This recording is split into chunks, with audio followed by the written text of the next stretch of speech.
Guess what time it is? It is time to smell the coffee. Good morning and welcome to your favorite morning talk show. This is Smell the Coffee with Diana Master and Glenora Shipura, where we don't just smell the coffee, but we drink it. How are you doing today? I'm doing so well. I'm excited. It's a Tuesday. It's a Tuesday. It's cold though. It's very okay. It's not as cold as it was last week. Or the weekend. Yes. Or the week. Oh my goodness. The weekend is.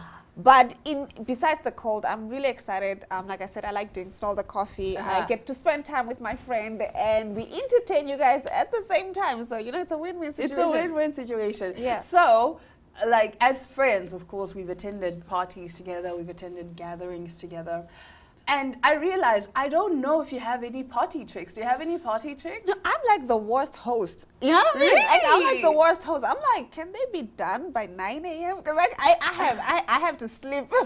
Okay, well, that is not really more about hosting. It's more about like any party tricks. Like for example, if you're at like a party and someone asks, "Hey, anything fascinating or interesting that you can do? Do you have any of those?" Wow. Actually, let me think. Okay, I did attend a party. What did I do there? Oh, no, I can't. You can't. You don't have any party tricks. No, I can't reveal that. I wouldn't say it's a party trick per se. Yeah. It's something rather strange, but I can name dinosaurs from A to Z. Wow, that is very strange. Yes, indeed. I can name dinosaurs from A to Z. You're a good person to have on 30 seconds then, on my team.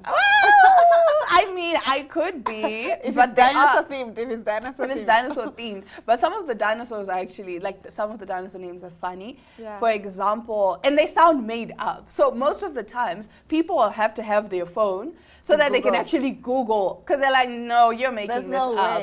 Because, for example, you have what is called the Zigongosaurus. Yeah, that feels like I just... Made up? Yes. Yeah. You also have a Yangchuanosaurus. Wow. You see, it sounds made up. Even a Compsognathus, it sounds made up. Like it smells like coffee this. You know, but you can go Google it. You know what you're doing there, yeah. You can go Google it. You can go Google Compsognathus, Zigongosaurus, Yangchuanosaurus, Zenotosauros, because people are like, no, there's no way there's a dinosaur name. I think what I would do is I will learn like 5 or 10 names, and then the rest I'll just make it up. Because they all sound made up. So after like the 10th name, people believe you now. Yeah, they're they like, believe me, and I'm just making them up from there. Wow. And then for Q, it's Quetzalcoatlus. Whoa. Yeah. That sounds so made up. Right? I think the only thing I could maybe do at a party would just be like, I would try handstands, but that's it. Like, this sounds really crazy and much more interesting. Handstands are fun when you're not drunk. I know. I mean, I did theater movement studies, so, I mean, there was a time I was, 7 months pregnant, and I was still doing handstands and headstands. What? And then I had to stop because the one trick that it wasn't a trick, but the one position that I had to do was basically I had to backflip, right? Yeah. I know I had to do like a handstand, and then basically my legs go on this guy's back, and he picks me up from my legs, and then I kind of sit up. So because I went in full force, I don't know, he wasn't ready, and then I just went and tumbled. Like, I was 7 months pregnant. And I can imagine everybody in the room. Everyone just went, and there was a moment of silence, and then I was just like, I'm fine. I'm fine, but I had to go to the doctor, and the doctor was like, I told you to stop these things. Yeah, Diana Master, the girl who can do it all. Right? I don't even think I would attempt that while I'm not pregnant. You know what I'm saying? And she did it while she was pregnant. So I'm just like, whoa. Yeah, man. I mean, that's crazy. It was a fun pregnancy, I would say. No, that's good. We should also enjoy the processes. You know, it was a process on its own, and you make sure that you enjoyed it. Exactly. But stick around. We'll be back with our top stories after this break.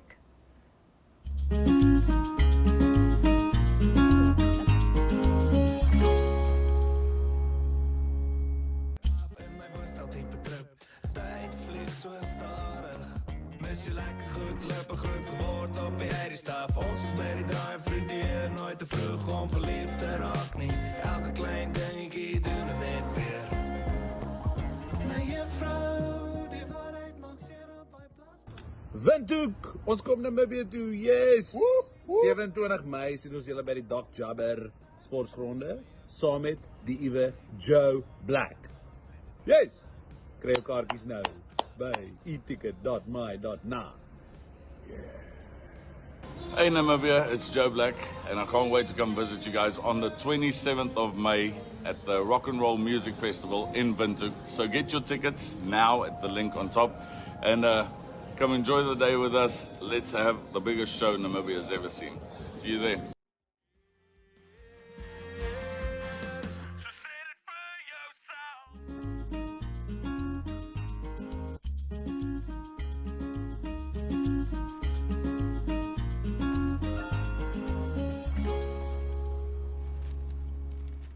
Now for some freshly brewed news. I always say it's nice to have money. It's amazing. It's beautiful. Ooh, I welcome money. I welcome money. Money loves me. So Beyonce splurges nearly 48,000 Rand on Nando's chicken ahead of UK gig. The 41-year-old icon reportedly had the monster order called into the chicken franchise's branch in Edinburgh on Saturday night ahead of her gig at Murrayfield as she continues the UK leg of her Renaissance tour. It was reported by The Sun that the singer sent the kitchen at Fountain Park into a frenzy by requesting 110 chicken burgers and 90 pitas, just in case Beyonce added an extra 9 chicken thighs for good measure. The bill is reported to have tallied up to £1,800, with Beyonce calling it in for her crew. She is also said to have catered the full range of spices from the restaurant and provided vegetarian options. The Sun added that rather than going into incognito with a fake name, the team ordered it in the superstar's real name. That's the receipt right there. Whoa. Yeah. Whoa. To be fair, she was ordering for her team. So it's a large amount of, there's a lot of people.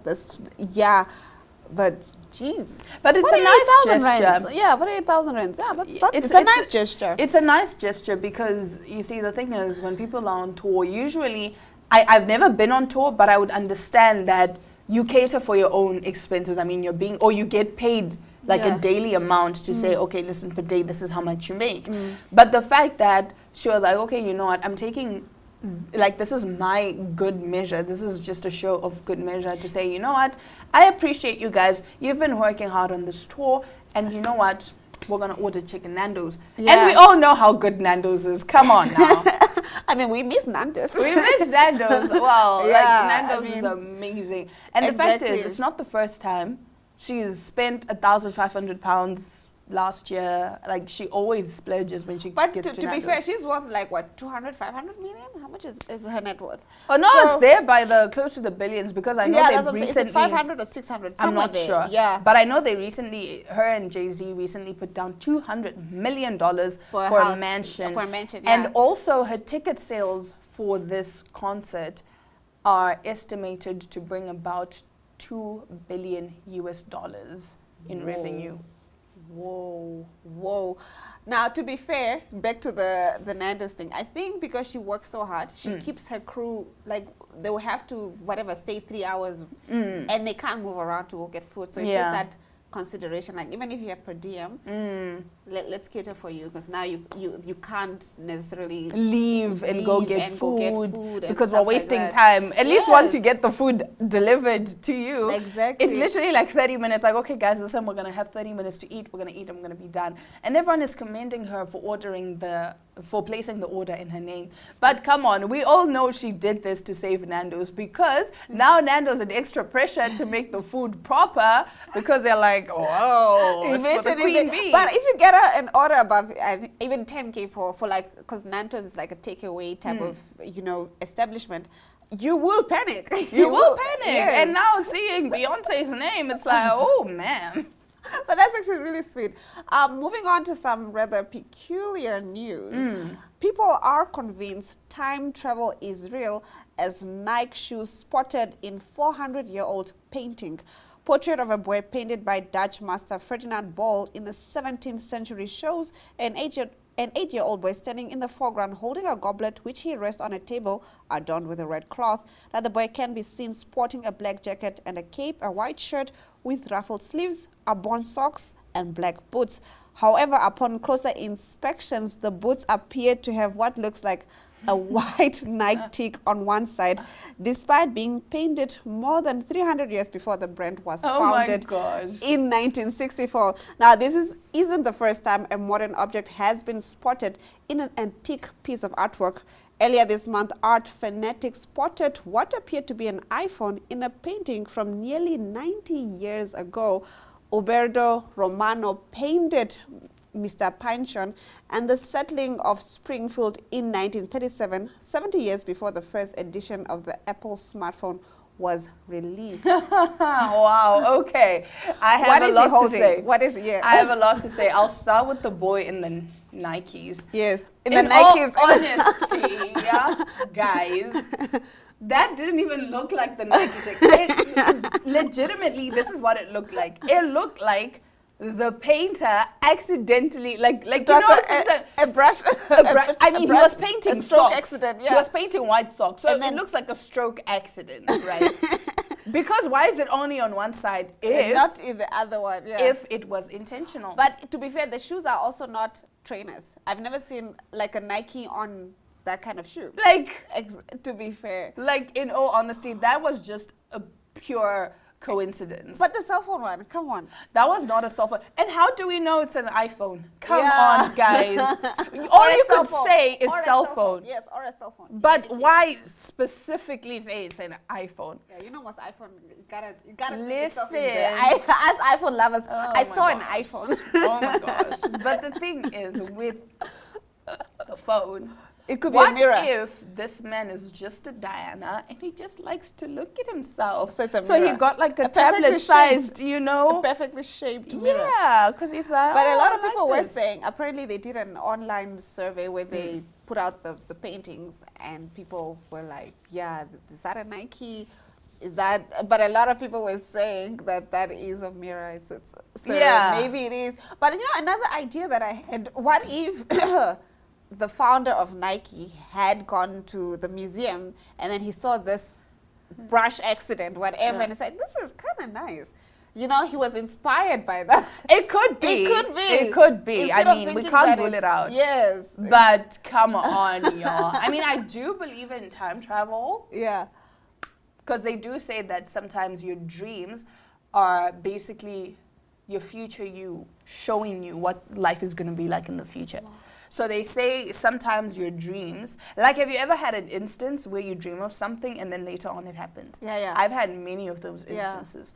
So it's a thing of, they usually say that with your dreams, it's because your 5D self that's already living in the future comes back and communicates with you in your dreams. Wow, that is so cool. Exactly. Okay, like getting into our next story. Getting into our next story, a South Korean boy aged 5 dies in Seoul after 4 hospitals refuse to admit him. The death of a boy following an agonizing wait for a hospital bed has put the spotlight on South Korea's fresh health system, which is bracing for further strain after President Yoon Suk-yeol vetoed controversial legislation that promised nurses better working conditions. The 5-year-old, suffering from severe breathing difficulties, died this month after 4 hospitals in Seoul turned his family away, citing a lack of beds or health workers. A 5th hospital took the boy in as an outpatient and treated him for laryngotracheobronchitis, a respiratory infection, before discharging him. But the diagnosis and treatment reportedly did not improve his condition and he collapsed. He was rushed to a nearby emergency clinic but died about 14 minutes after his arrival. The health center where the boy was initially treated claimed he was allowed to leave after staff assessed his condition was stable, the Korea Herald reported. Now that is really tragic. Right? It's just. But this Four. just, yeah, but Four this just hospitals. goes to show you that it's not just Africa that's suffering from a Yes. shortage of hospital staff and hospital beds. You know, everywhere Everywhere, it's an issue. it's an issue. And what's sad is this child died in the week that South Korea celebrated Children's Day.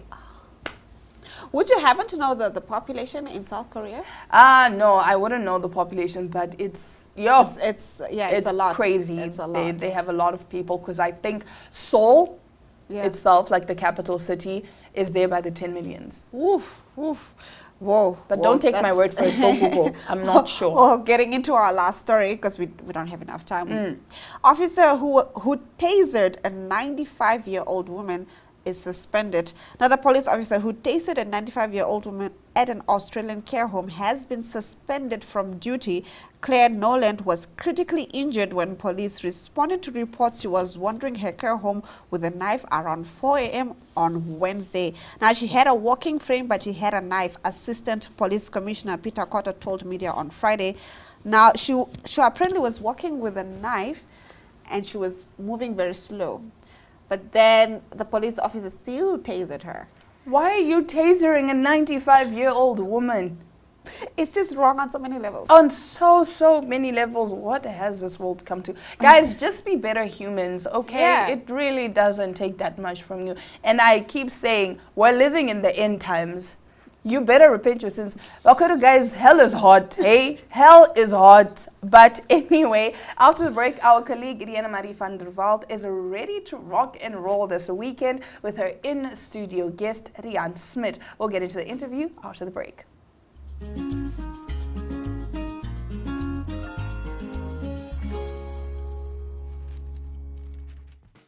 Welcome to My.NA Cars, your ultimate destination for everything automotive. I am your host, Diana Master. Teamwork makes the dream work, right? Discover the latest models, innovative technologies, and expert insights from our passionate hosts. Learn essential maintenance tips and get exclusive behind-the-scenes access to the automotive industry. Don't miss My.NA Cars on NTV every Thursday at 2100 hours. Tune in and ignite your passion for automobiles. Joining us is one of the veteran musicians in Namibia, the man in the hat, one of the coolest cats around. I think the coolest cat around, maybe, potentially. Oh. Rian Smith, how are you doing? Oh, good, Irene. How are you doing? I'm doing well. So, Rian, you are going to be the man in the hat once again. Hopefully you'll bring your hat to rock and roll this weekend. Are you Yeah, bringing it's your pretty hat? much always there, yeah. Have you decided which hat? Because there's Probably different this one. hats. Yeah, probably this one. Yeah. It's a comfortable one, yeah. Okay, so how are you feeling about rock and roll Namibia? There's quite a jam-packed lineup. I'm very excited. Both acts are quite amazing to see. Joe Black is an experience to witness. He's got such a vibrant energy and a kind of storyteller kind of character. And then the Yvels Fantasties are like Afrikaans rock and roll legendary. They're just legends in that scene, doing it for a long time, and also just an insane act to watch. So I'm excited to see them both again. Mm-hmm. So you are a veteran musician in Namibia. You've performed at a lot of events, at a lot of festivals. For the people coming who want to stay for the entire lineup, which would be the only real answer here, let's not lie to ourselves, what would you recommend when attending a festival? You've seen the best and the worst. What would I recommend in terms of? for a good festival experience. Just engage with the art, engage with the music, engage with the artist. You'll find that you have the best time when you really connect and listen to the music. Also helps to listen to the music beforehand, so you can sing along as well. And it's really, that music's about everybody, and everyone being there. It's that kind of united moment where everyone's kind of experiencing the same thing at the same time. So I say to get the most out of the festival, give your attention to those artists, and you'll be amazed at what you'll feel. Mm-hmm. And stay hydrated, I guess. Yeah, like that too, yeah. I guess. Okay, so will this be your first rock and roll Namibia? I don't know if they've done this before. They have done it. Yeah, they have. Well, I've seen Mindscapes Events, an amazing event company. I haven't personally been to one of these specific events. The Spookwolf one I was involved with in Swakopmund. And yeah, it's such a nice thing to see these kind of acts coming to Namibia, and where we don't get to see it quite often. So it's nice that we get the opportunity to see this whole lineup and that level of production put together. Mm-hmm. Okay, fantastic. So are there any artists that you are excited to be sharing a stage with? This specific one? Mm-hmm. Well, I mean, both Yvels and Joe Black, they're both incredible. But there's Limri as well. She's performing, and she's one of my favorite local artists. Also, Gareth Harvey, saxophone man. Pierre Pienaar is an amazing DJ. He's made his name in Europe, and he's also like a Namibian legend in the kind of tech scene. He was born in Kamanyap. Kamanyap. Like he's very Namibian. He's very Namibian. He's very cool. He's an amazing producer. Okay, thank you so much for joining us, Rian. We will be joining you at Rock and Roll Namibia. But I need to ask you a little favor. I know I've asked you a lot of favors over the years, but I need to ask you to look in the camera and tell them, because they don't always listen to me for some reason. You need to tell them to go buy their tickets at eticket.my.na. Go buy your tickets at eticket.my.na. E-ticket at what? .my. eticket.my.na. eticket.my.na. Buy your tickets because it really helps. The pre-sale thing is great. It helps give the organizers and the artists peace of mind. You know, it's nice that when before the show happens, you know you can afford to do the show. So it'd be a great thing to support and buy your tickets now before they also run out, or just give the organizers peace of mind so that they know they can do this more often. Yeah, of course. And I mean, if you want to see Rian, you want to see Lynn Marie, you want to see Savannah Collins, Vaughan Arons, hier was fantasties, Pierre Pienaar, Joe Black, there's so many. I think I forgot some. Yeah, it's I'm great. sorry Vaughan if I is forgot amazing, Savannah's amazing. It's a beautiful lineup. We're going to have a great time. Yeah, it is going to be a great time. So eticket.my.na gets you in at Rock and Roll Namibia.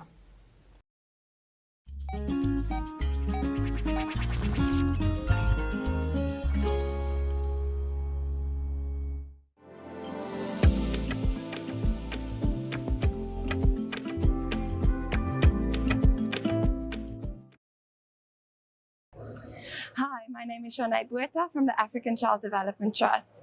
Today is a very special day as we have again renewed our partnership with Capricorn Foundation, who have donated more money towards the education project in collaboration with the African Child Development Trust. We have partnered with them for the past few years, and they have been a key member and partner in distributing books across Namibia to all 14 regions. We are very privileged and honored to have them on board with this project, as we have reached over 13 million children with them on board. We thank them humbly. Thank you. My name is Veripura Mukwa. I'm the Capricorn Foundation Coordinator. I'm here today with the African Child Development Trust project, and we are again committing to the project. We've made a commitment of $575,000 Namibian dollars. The aim of our contribution is just to support the project with the distribution of books to the communities and the projects and schools that they support, and we have been supporting the project since last year. Education is one of our focus areas, and through this focus area we partner with like-minded organizations just to support them, and with this we're supporting education to ensure that there's development and quality education given to the schools that they support. And I'm happy to say, and just also to thank the project, that they have printed thus far over 13 million books for the schools.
To another exciting episode of Irongo Talk. We bring jou dit die weer en vertel ook vir julle waar die vis heel moontlik gaan byt.